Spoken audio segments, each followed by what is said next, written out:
Number 18. Number 18. Faithful love. Number 18. Faithful love.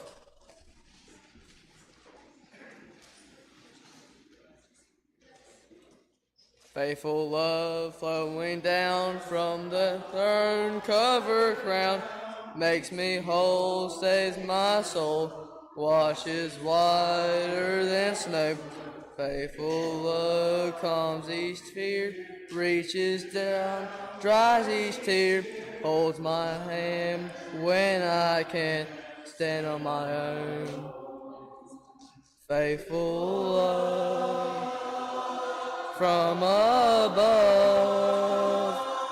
came to earth to show the Father's love, and I'll never be the same, for I seen faithful love face to face, and Jesus was his name. Faithful love is a friend just when hope seems to end. Welcome face, sweet embrace, tender touch filled with grace. Faithful love, endless power, living flame, Spirit's fire, burning bright in the night, guiding my way.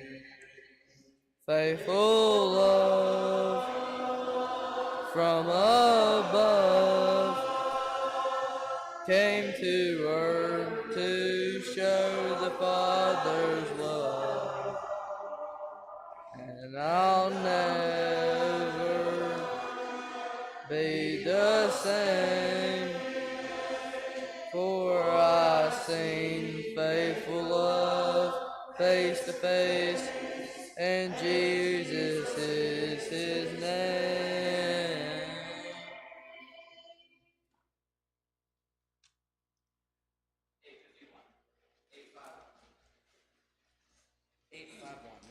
First and last verses. 851. First and last verses. If you have it, let us sing. Some glad morning when this life is o'er, I'll fly away, fly away, fly away to a home on God's celestial shore. I'll fly away, fly away, fly away. I'll fly away, oh glory. I'll fly away in the morning. When I die, hallelujah, by and by. I'll fly away, just a few more weary days, and then I'll fly away to a land where joy shall never end. I'll fly away, fly away, fly away. I'll fly away, oh glory. I'll fly away in the morning. When I die, hallelujah, by and by. I'll fly away, fly away, fly away.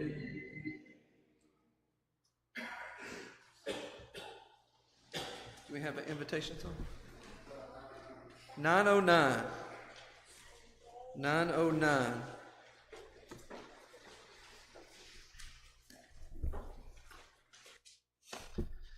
You ever have the experience where maybe you are, maybe you're listening to a sermon, or maybe you're in a Bible class, or maybe it's a podcast, or maybe even you're just listening to the Bible being read on audio, and you go, wait a minute. It says that? Does it really say that? And sometimes it's with passages that we think we're very familiar with, and it just sort of catches you off guard because you're like, I thought I was familiar with that, but that sounds different. And then you go and look it up for yourself, and you're like, sure enough, how did I miss that? How did I not?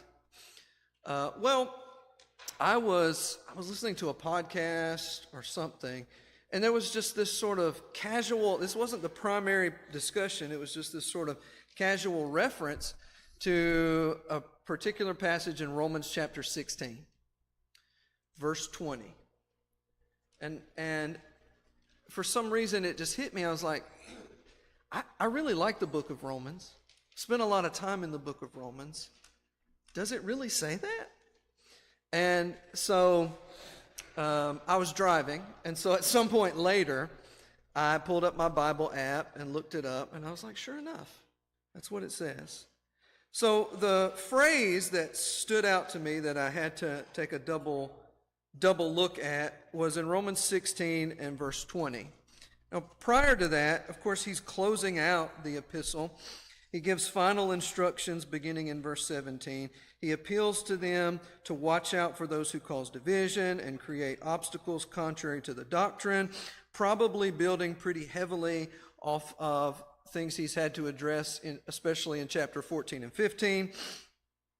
But then he references their obedience being known to all in verse 19, and that's a cause for rejoicing. He wants them to be wise about what's good and innocent about what's evil. And then he says, the God of peace will soon crush Satan under your feet.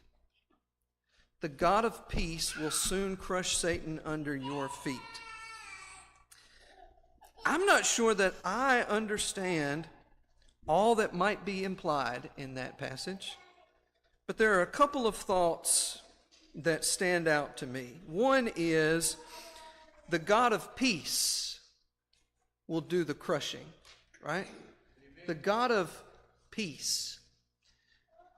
So yes, God is a God of wrath and a God of judgment upon sin, but he is the God of peace that's doing that. Because what God is about reconciling man to himself. He's about a relationship. That's about peace. Peace is about this reconciliation, this relationship. And so the God of peace is the one doing the crushing of the enemy, of the adversary, right?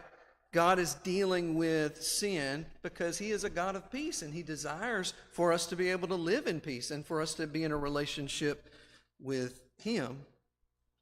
So the God of peace does the crushing. But another thing is, he says to them, soon, the God of peace will soon crush Satan under your feet. And the word soon is found actually quite a few times throughout your New Testament. Depending upon the translation and the place, you might find the word shortly, or you might find the word quickly. But that's the idea of this word. It's kind of related to timing, right? And so something will happen quickly, something will happen shortly, something will happen soon. And I struggle with that word because, it's used about Jesus' second coming, and it's used in the book of Revelation to say the things that are talked about here are things that will shortly come to pass. But shortly, to me, with a lack of patience, is not necessarily the shortly that God has in mind, right? So it's kind of a relative thing. And so it makes me wonder what exactly this would mean to those Christians in Rome that he's writing to. And what are they anticipating this to look like in the shortly come to pass, or the quickly to happen, or the soon? And maybe it relates to some of the things that would happen in the Roman Empire with regards to the spread of Christianity and the fall of Rome and things like that. I don't know. But he says, the God of peace will soon crush Satan under your feet. That's the part that really, really catches my attention, though. Because God's doing the crushing, but he's doing it under your feet. God is doing the crushing of the enemy under your feet. And I go, what does that mean? And it reminds me of the promise that God made all the way back in Genesis chapter 3, where after man sins in the garden, and God has to address that and put man out of the garden, and he places that curse upon the serpent. And to the woman, he talks about through the seed of woman, what would happen? The heel would be bruised, right?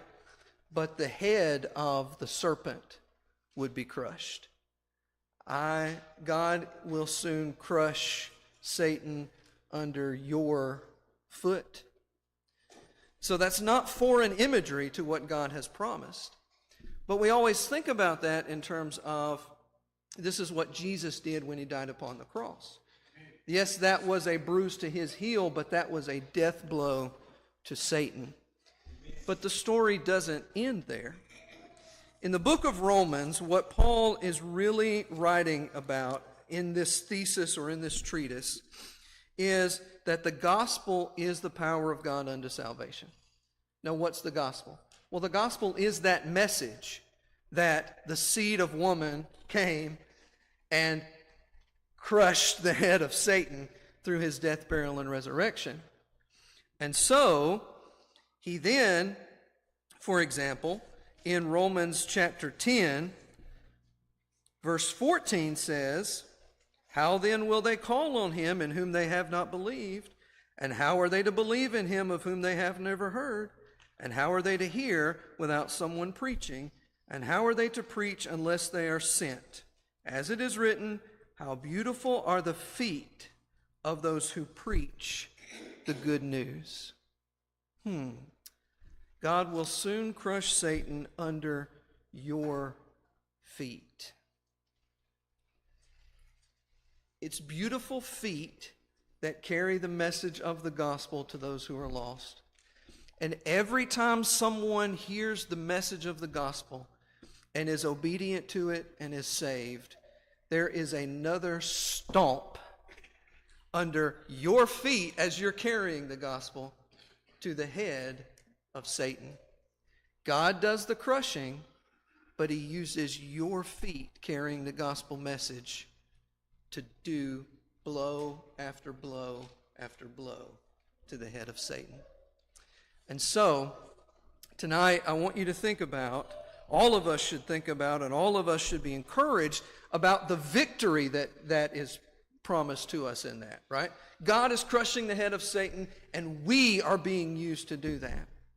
I also want you to think about how you in your life can share the gospel with someone else and be those beautiful feet that take that gospel message. And remember, it's not just that they need to hear, and it's not just that it's your responsibility to share that message. It is that it is another stomp on the head of Satan. If you need to respond to the invitation this evening, we encourage you to do so while we stand and sing.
Good evening. It is a pleasure to see each of you here this night with the East Walker Church of Christ. We have a few updates we need to make mention of. First of all, Connie Robinson has been put in a room at Jasper Hospital. She is in room 2107 if you'd like that. Again, she did break her right wrist and hip, and they're supposed to be doing tests and things on her tonight to figure out the extent and then how to approach that. So be praying for both of them if you would. Also, just an update for Andy. They got him figured out. It was just some blood pressure medication issues, so glad that he's back with us. Are there any others that we need to add to our prayer list or updates for those who are on it? Additions or updates? All right, by way of announcements, if you would remember, this coming Sunday evening, August 31st, we'll be having our fifth Sunday evening, end of the summer fellowship meal. Church is going to be providing hamburgers and hot dogs. If the congregation would bring fixing sides and also some homemade ice cream. There's also going to be a table for Leah Hackney and their little baby as well. September 2nd will be the Tuesday morning ladies class. That'll start back at 10:30. September 3rd, the ladies Wednesday night class will start back. September 8th will be our Monday night for the master kickoff. There are still a few slots on the sign-up list for the food prep if you would like that or like to help with that. September 12th through the 14th will be the family fishing trip. The deadline for that is August 31st, so this Sunday. October 17th, ICYC campout for, is this for everyone or just for the kids? It doesn't have everyone. Okay, so ICYC campout on the ball field, hosted by the Tackett. So I guess see y'all for more information. Then lastly, tomorrow, the teens will be having their Teens for Truth here at the building at 6. Is there anything else we need to make mention of? All right, if you would, let's bow our heads. Our dear loving and righteous and almighty Heavenly Father, we come to you this time thankful for this place, thankful for these people that we can gather together with, that we can open your word, that we can praise you and honor you, but also that we can learn and figure out what we're supposed to do and be encouraged by those examples around us. We thank you so much for Jesus. We thank you for his dying on the cross. We thank you for his being willing to come to this earth and sacrifice himself. We ask you to please be with those of our number that are sick that we've mentioned. Please be with those that we don't know or that are of our number that are going through difficult situations. Be with them and strengthen them. Again, we thank you for Christ, and it's in his name we pray. Amen. Classes can take their places now.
Don't have to yell so much.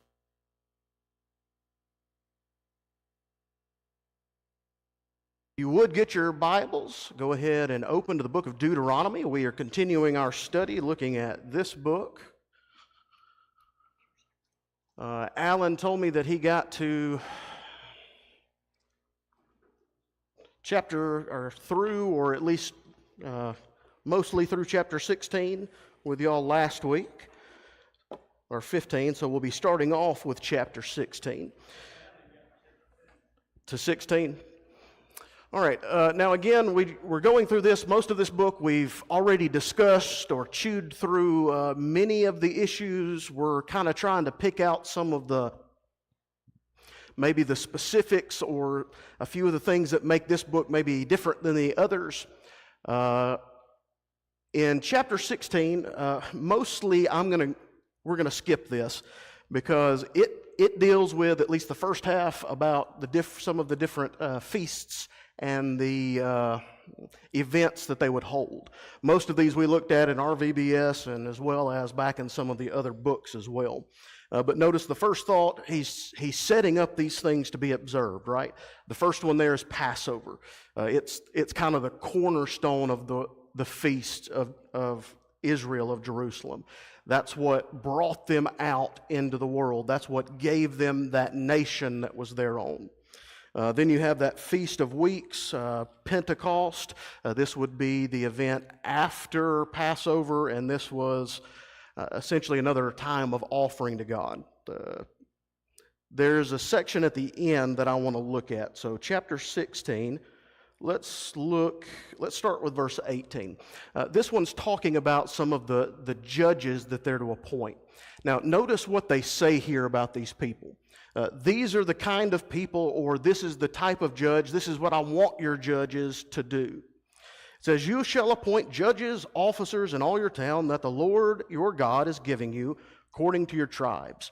So the thought is, as you go into whatever place you are given by God, let them come in and you appoint in people that are going to judge you, or people that will look at the different issues going on and be able to help us with them. Now, notice, they shall judge the people with what kind of judgment?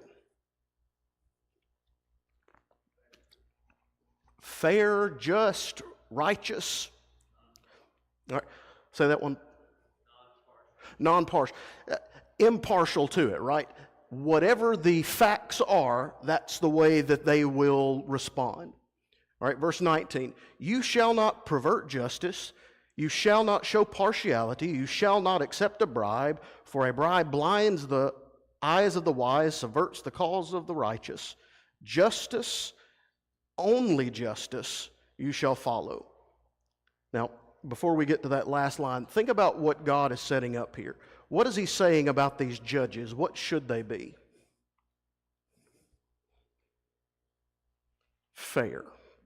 If I come to the judge and I say, this guy stole my whatever, my horse, my donkey, my field, I come to them and I say, here's the evidence, here's the proof.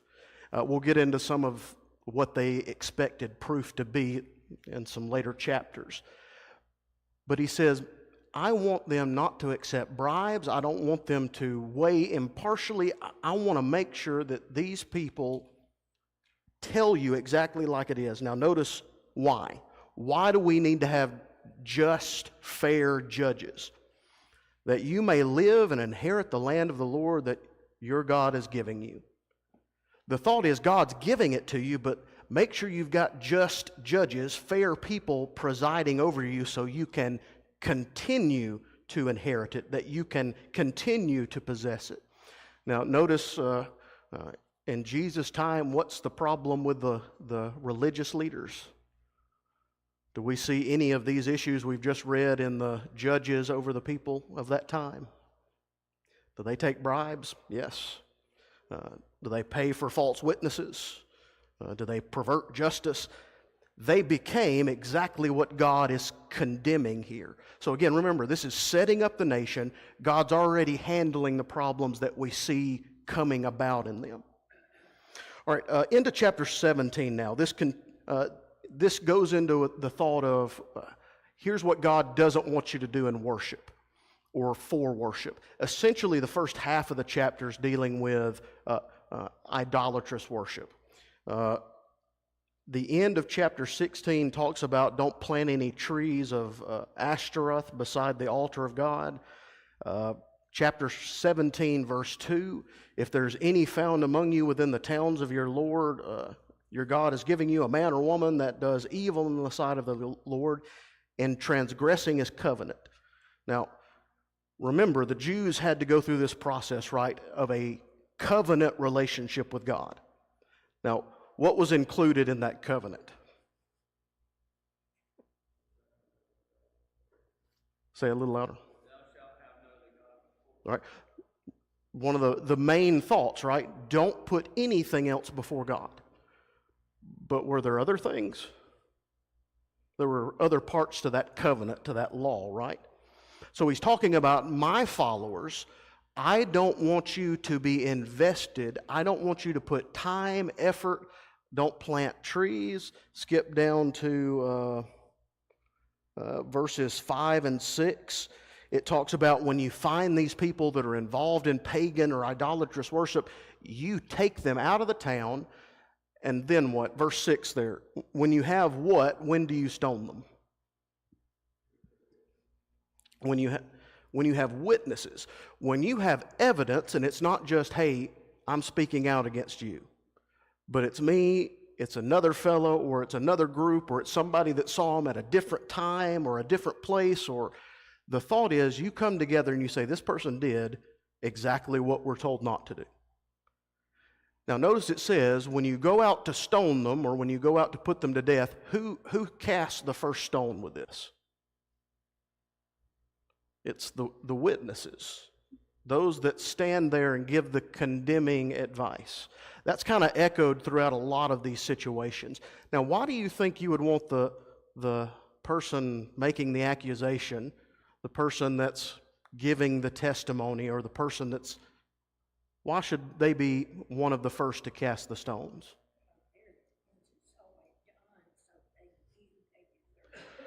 Now, I think you can see maybe some motivation there. If a person is hesitant, maybe if a person maybe they're lying, maybe they're not really committed to it.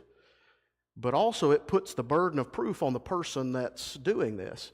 If I say to you, I saw you doing this and I hope you get stoned because of it, some later thoughts come back and say, that's exactly what's going to happen to me. The thought throughout this with justice and judgment, whenever stoning or punishment is given, there's always got to be a witness. Well, 2 witnesses or more. And then those witnesses are under a responsibility or obligation of, if you've lied, if you've misrepresented the truth, then you are going to pay the price, and this person's going to be lifted up, and your name is going to be essentially known as, proclaimed as mud throughout the rest of the town.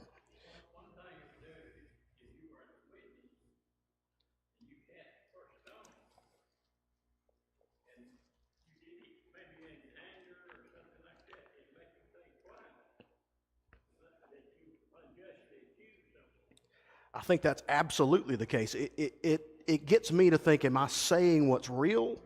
Am I doing this because it's what God said, or am I doing it because maybe I don't like you? I don't think it's this section, but there's another section we'll get to that kind of wraps into this. Skip down, if you would, now, chapter 17, verse 14. In this section, God even goes ahead and says, okay, when you ask for a king. Now, have they asked for one yet? Are they going to? Are they going to have problems with their kings? From well, I won't say day one, but essentially from the get-go, they have problems. In this section here, again, remember, before they've even asked, I think it's several hundred years still at this point before they get to the point where they want the king, God goes ahead and sets up, okay, when you do, when these problems arise, here's what I want you to do. So, again, chapter 17, verse 14. It says, when you come into the land that the Lord your God is giving you, and when you possess it, to dwell in it, and then say, God is acknowledging here, I already know you're going to ask this. But they say, I will set a king over me like all the nations around me. You may indeed set a king over you whom the Lord your God will choose, one from among your brothers. You may not put a foreigner over you. Verse 16, only he must not acquire horses. And then you follow that, it's don't go down to Egypt to get more wealth, or not wealth, military power. Then the end of verse 17, not acquire many wives, lest he turn his heart away, nor shall he acquire for himself excessive silver and gold. Now,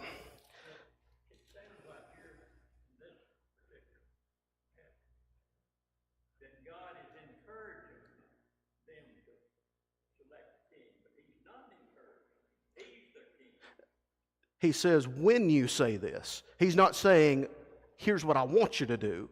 He's giving them this acknowledgement. It's like, okay, once you get in there, once you take it, you're going to ask. So when you ask, here's the pattern I want you to follow, or here's the thought I want you to have in mind.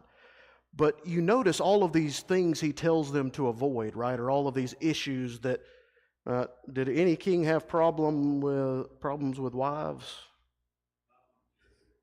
You think any of these kings had problem with excessive gold and silver?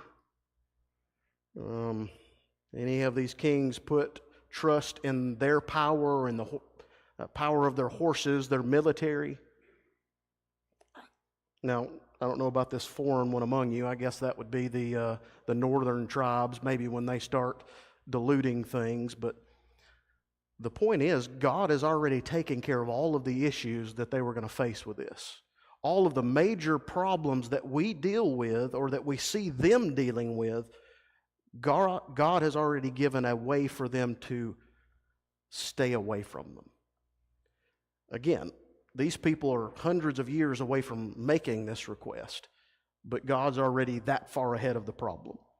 Now look at verse 18. Okay, once the king is there, once you've picked somebody, once the one God has chosen has been set up, when he sits on the throne of his kingdom, he shall write for himself in a book a copy of this law, approved by the Levitical priests, and it shall be with him, and he shall read it all the days of his life, that he may learn to fear the Lord his God by keeping all the words of this law and all the statutes and doing them, that his heart may not be lifted up above his brothers. Now, what is the main thought that God is saying?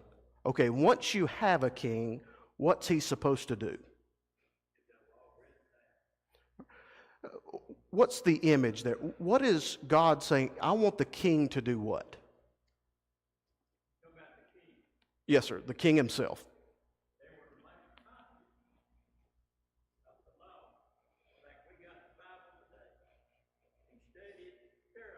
Mm-hmm. The image is, you go to the priests, or I guess maybe have the priest come to you with the book, maybe the scroll, and you write it down yourself. And you write it down in its entirety. Then, like you were saying, I've got my own copy that I can look at. Then I have my own copy that when I'm going to bed, maybe I can have a servant read it to me or read it myself. Or maybe when I'm dealing with a difficult king problem, I can be like, hey, I thought I read something about, taxes or tithes, or maybe I read something about it in there. Let me go back to it. It's this thought of the king. God wants the king to do what? Keep himself focused on him. Again, they haven't even gotten to that point yet, but he says, here's what I want them to do. Again, all of these other things, don't let him do this, don't let him put his trust in this, but make sure he writes the law down, make sure he has a copy for himself, make sure he reads it and studies it continually. All right, on into chapter 18 now. Let's go on to our next slide here. Oh, wait, no, we're still in that. All right, chapter 18, it says here, we're talking about, the first part of the book talks about the Levitical priests and some of their duties, responsibilities. Middle of the chapter talks about some of the abominations that they could be involved with. And essentially, it's the thought of, tell the nation that if they're involved in, look at verse 10, if you have someone among you who burns their son or daughter as an offering, who practices divination or tells fortunes or interprets omens, or sorcerers or a charmer or medium, necromancer, one who inquires of the dead. Essentially, he's saying all of these people that practice sorcery.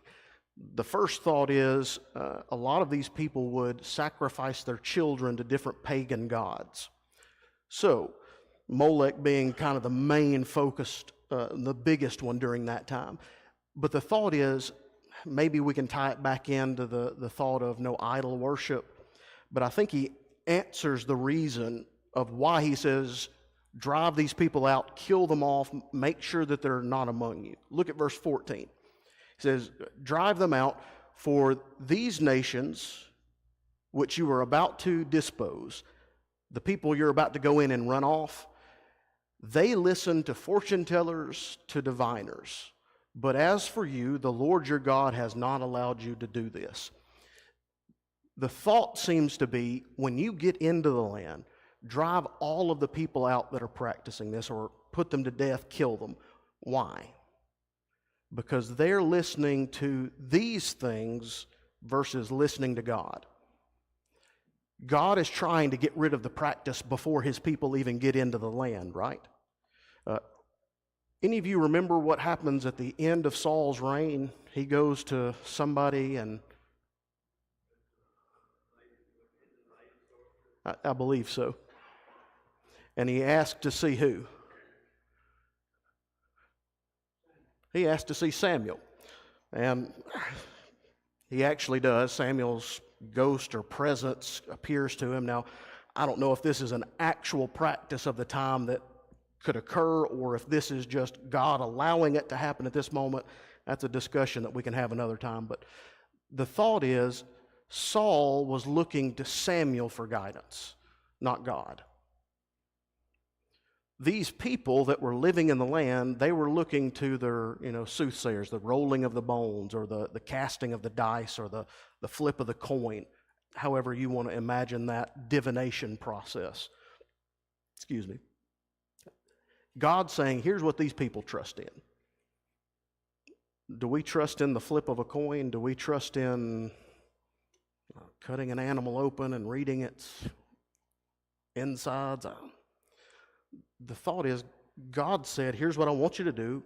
Here's how I want you to live. If you do these things, I'll take care of you. I'll provide for you. The whole thought is, don't trust on them. Trust in me. Now, is that still a relevant thought for us today? Do we still have people that pretend to be psychics and mediums and can predict the future? And do good, honest people still blow lots of effort and money on those types? Absolutely. So God here is protecting his people. Don't trust in that. The wishes, the hopes, the guesses about the future. Trust in the God who holds the future in his hands. All right, end of chapter 18. Verse 15, he brings in a thought about the Messiah here, or at least somebody that would come after Moses that would be greater than him. Verse 15 says, now the Lord your God will raise up for you a prophet like me from among you, from among your brothers. It is him to whom you shall listen. Now think about this as, here is this crowd gathered listening to Moses. He is standing up there preaching or orating these thoughts. And while he's standing there, he says, okay, now God is going to send you somebody like me. Now think about how the Israelites would feel. Moses was their leader for the last 40 years, right? He was their go-between between them and God. He was their savior. Think about how many times Moses stopped God from putting them to death as a nation, as a whole. Now Moses is saying, okay, it's okay. Somebody is coming after me. Now notice what he says, verse 16. Just as you desire from the Lord your God at Horeb on the day of the assembly when you said, let me not hear again the voice of the Lord or see this great fire anymore, lest I die. And the Lord said to me, they are right in what they have spoken. So he goes back to, remember when you were at the foot of the mountain and you told me, Moses, you go up because we're scared God's going to kill us. We're scared that the greatness, the holiness, the voice alone of God is going to destroy our person. So verse 18 now. or verse 17. And the Lord said to me, you are right in what they have spoken. I will raise up for them a prophet like you from among their brothers.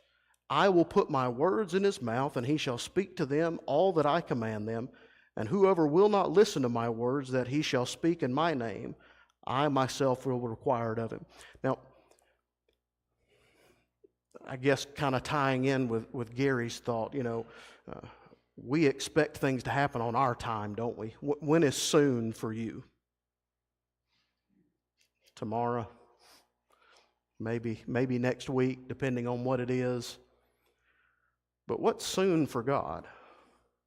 What's his timetable?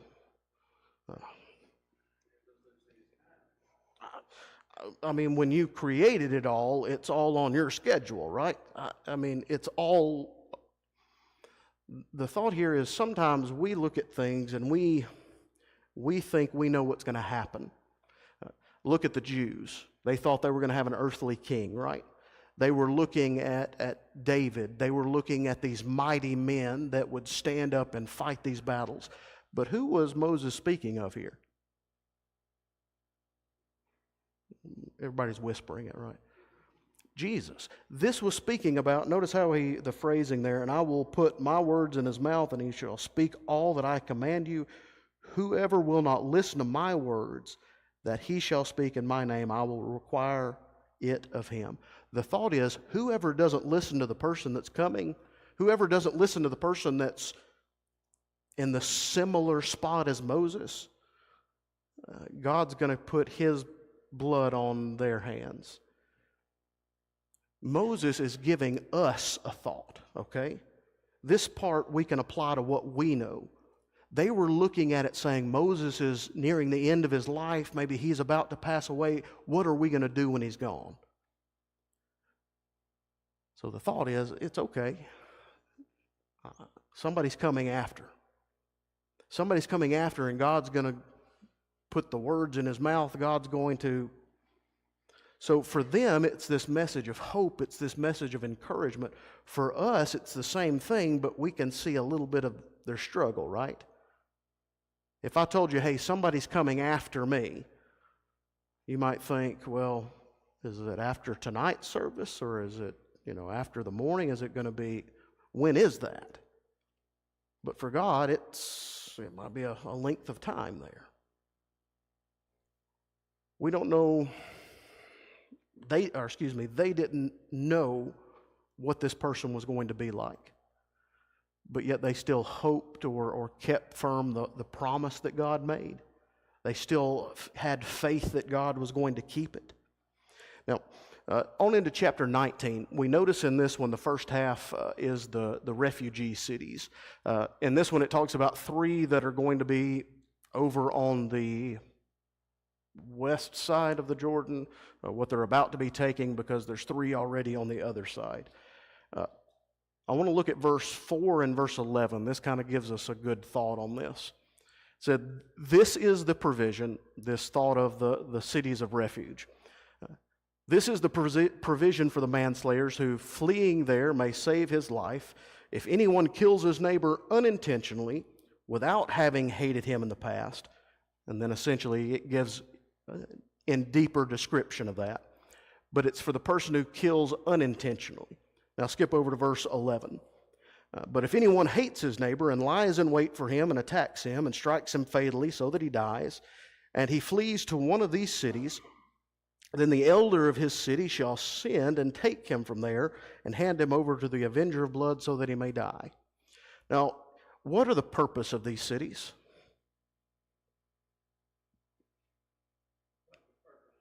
These cities of refuge, what's the purpose?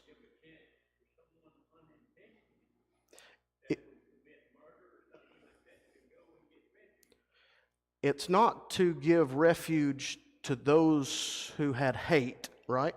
Those who did it purposefully. It's meant to give a place of refuge for those who have unintentionally done things or accidental. It's this thought of God says, I know things are going to happen, right? I might be driving my car and maybe a deer runs out and I veer off and hit somebody. It's an accident, right? I still might have to pay some price or cost, or that's the thought here. God is building into this nation a system of morality, this understanding of, okay, here's how I want you to treat each other. Here's how I want you to deal with even murderers. You give them a chance to explain themselves, or at least give them a chance to speak their side. Correct.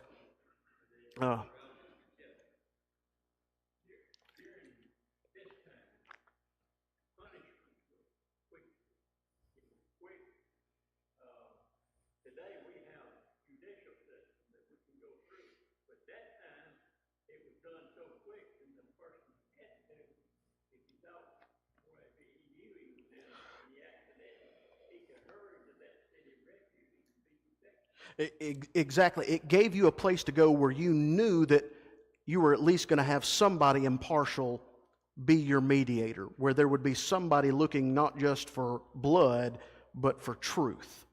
What really happened. Now, you see how these relate to our situation with God. Now, the difference with us and sin is that, we choose sin often. But can we always come back to God? Can we go to those cities of refuge and have to stay there in order to be covered by the blood? I love how all of the Old Testament, how we can see God building in these different examples and illustrations that fit with the New Testament. City of refuge, right? Can we think of heaven? Can we think of Christ? Can we think of the church as our place, our home of refuge? Absolutely. But here he's giving them this physical representation in a time where justice wasn't always as sought after as truth. They were just looking maybe to fix the problem or to pin it on somebody versus finding the one that did it. Look at first part of verse 14. You shall not move your neighbor's landmarks. Is that a legally binding thing? If I move my landmarks, do I get my neighbor's property?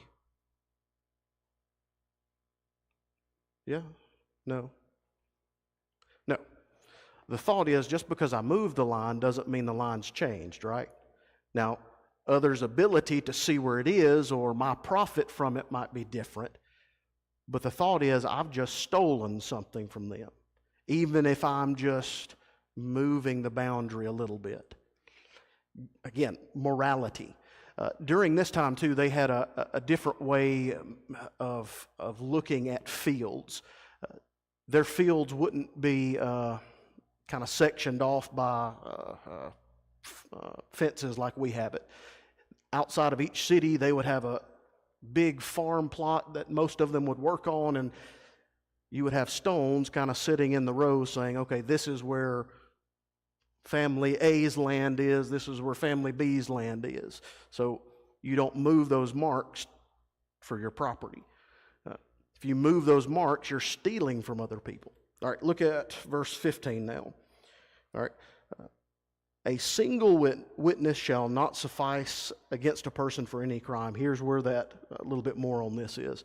It's not just one person, but it has to be at least two, but it often mentions the idea of two or three or more. Look at verse 18. The judge shall inquire diligently. This is, the witnesses have come forward, they've kind of made a judgment, they've settled the case, but the judge might expect or suspect that one of the witnesses is giving a false testimony. So he says, if the witness is a false witness and has accused his brother falsely, then you shall do to him as he meant to do to his brother, so shall you purge the evil from your midst. Now, I like that because it kind of sets up this thought of, if I am maliciously trying to get you hurt or to take something from you, what's going to happen to me? Exactly. The same thing. I think it's this next thought. Yeah, verse 21, eye for an eye, tooth for a tooth, right? But it's God setting up this principle of, don't be a false witness. Don't say things against you, and I think it kind of implies here that it might be for your own gain or maybe because you don't like somebody or whatever. Don't let that be the reason that you're cut off from God's people. All right, next thoughts. Chapter 20, we have some of the, I guess, regulations that God put on the nation of Israel in their warfare. Essentially, it boils down to this.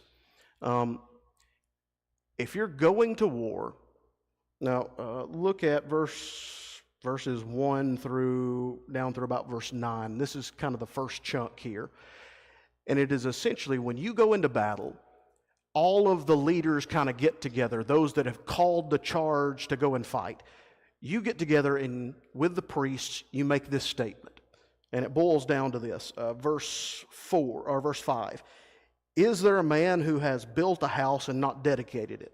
All right, let him leave. So I come to fight.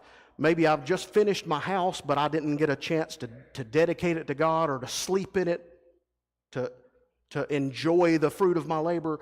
He says, okay, if there's a guy like that, send him home.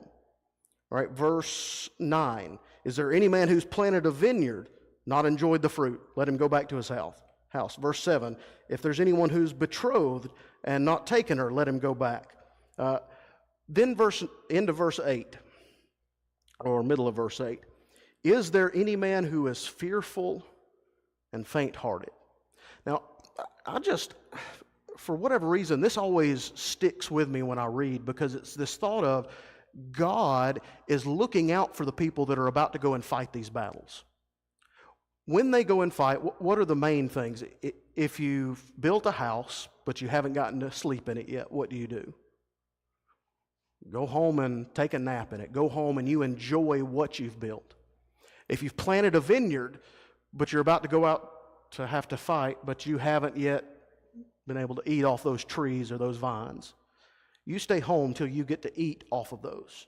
If you've taken a wife, stay home till you get to enjoy one another. God is setting up this image of, I don't want my people to go into battle thinking they're going to lose things, thinking, well, I put so much work and effort into this. And essentially God's saying, let those men go back and let them enjoy the things that they've worked for. But then you notice that next part in verse 8 again. If anybody is what? Fearful. Afraid. Any of you men, would you be scared to face a battle?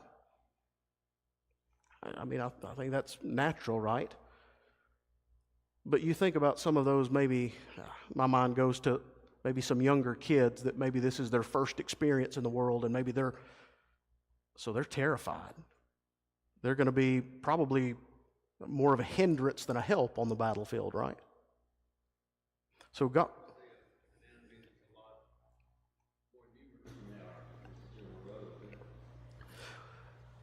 And often that's the case with them, right? Often Israel is facing bigger enemies. But God's like, okay, our strength isn't found in what? It isn't the numbers, right? It isn't the youth. It's trusting in God, maybe going back to some of those other thoughts and examples that were given early. Very quickly, look at the last part of the chapter, verse 19. Again, I think this kind of shows God's compassion in this. He's telling them to go in and destroy all of these nations. But he says, here's what I want you to do first. When you besiege a city for a long time, making war against it in order to take it, don't destroy the trees that yield fruit. Don't destroy the fruit trees. Now, you can destroy the rest of them, use them for your siege, your battle, your war, whatever, but God's even telling them here, when you go to fight, don't destroy what's going to be yours later on. Don't tear down what you haven't worked to build up. Now,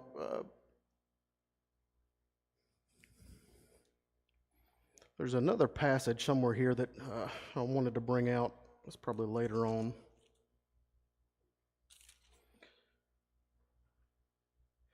All right, let's skip down to chapter 21. In the first part of verse 21, we have this thought about unsolved murders. Any of you ladies or gentlemen like to listen to crime, what's it called? True crime, there we go, true crime stuff. And listen to how that happened, who did this, who did that. All right, this part is kind of this version of it, the Old Testament version of this. When they found someone that was murdered and dead in a way they did not know, didn't know who did it, they'd get the closest villages together, and then they would figure out, okay, who's closest? Then that city, that town, would call in some of the Levites, and I forget the wording on this, verse 5 and 6. Then the priests, the sons of the Levites, shall come forward, for the Lord your God has chosen them to minister and bless him. That's talking about the dead body. Bless him in the name of the Lord. And by their word, every dispute and every dispute shall be settled. The image there is when the Levites come, they're going to figure out what happens. So they're going to come and they're going to look and they're going to say, they're going to be the defendants for the dead individual. And then the elders of each of the towns, or the closest town, will essentially say, look, we didn't have anything to do with this. They would offer a calf or a heifer for the passed away individual.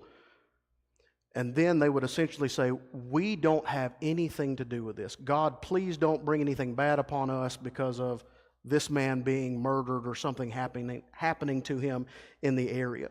Now, I want you to think about this just from an outsider's point of view.